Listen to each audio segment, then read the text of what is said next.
This video is about tears, about crying, and being comfortable with the gift of tears. For they truly are a time of healing. Every tear that is shed is a healing. So when someone else is crying, we generally so often jump to make them feel better because it's really a way that we can avoid our own feelings. We see someone being sad and expressive, and we want to stop that. It makes us feel uncomfortable sometimes. At least that's an old habit.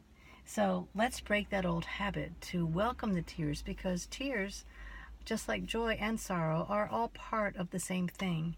And we spend a lot of time thinking it's supposed to be one way, and that it's all about find your joy, find your joy. Oh, find your sorrow too. Find your tears.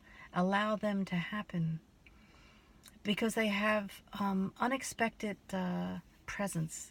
They have unexpected gifts to give when we just allow our sorrow, our sadness to rise to the surface.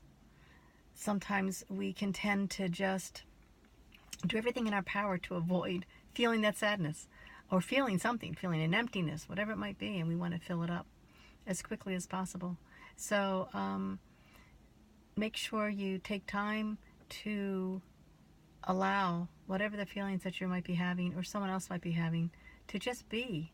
And when someone is, oftentimes you hear people say, oh, I'm so sorry, when they cry or when they show that kind of emotion. And that's unfortunate because, or that's not unfortunate, it just is the way we've been conditioned to think that it should be. I'll try to get rid of some of this reflection. And that didn't help at all. So welcome them.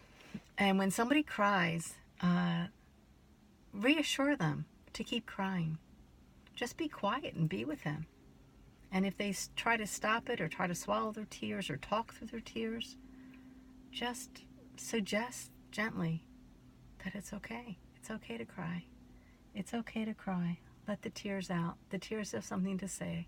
The tears have something to wash over us, to wash out clear and clean when we allow our tears. Tears are so, so powerful. So don't stop yours, and please don't stop others. Invite them. If someone starts to choke up, just invite them. And the way to invite it is to just be spacious with someone, just to be still and be quiet, and to allow whatever they might be feeling to come up.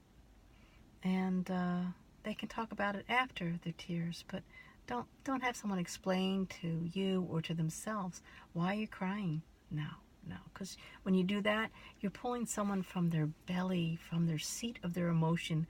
You're pulling them up from these roots of feeling into their head to explain, why do you feel this way? People don't know why they feel certain things.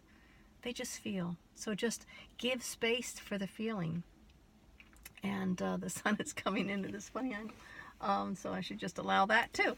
And tears, sunshine. Okay, we're just not going to try to control the environment as the world is, as the earth is spinning. Anyway, really, really important. And it's a huge shift.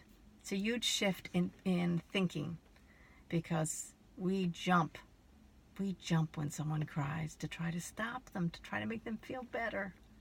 Don't do that. See tears as a healthy, oh my gosh, a healthy thing. It's like a sauna, it's like sweat for your eyeballs, sweat for your interior self. Let it come out. Let it come out in tears. And be invitational about it. And be still with it, so that the truth can show itself for yourself and for others as well. Powerful time. Let yourself cry. Let yourself feel your feelings. Let yourself feel the sorrow and the pain, disappointment.